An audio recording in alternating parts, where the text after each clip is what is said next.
Remote Start allows you to start your Sierra's engine from a distance using your key fob. It's a convenience feature to preheat or cool your vehicle. Ensure your vehicle is in park, the hood is closed, and no keys are inside. To activate, press the lock button once, then press and hold the Remote Start button, shown as two interlocking triangles, for 2 to 4 seconds. The parking lights will flash and the horn may chirp to confirm activation. The engine will run for a default of 10 minutes, extendable to 20 if you repeat the process before the timer expires. To turn it off, insert the key and turn it to the on position without starting, or use the key fob to unlock and enter the vehicle. Remote Start range is up to 300 feet, depending on conditions.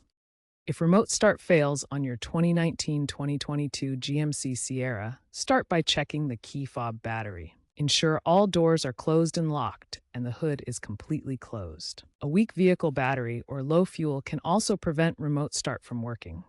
Many 2019-2022 Sierras support Remote Start via the My GMC app. If the key fob isn't working, ensure the feature is enabled in the vehicle's settings under Vehicle. In rare cases, interference from metal structures can block the key fob signal, requiring dealer reprogramming. Remember to always use Remote Start in well-ventilated areas to prevent carbon monoxide buildup.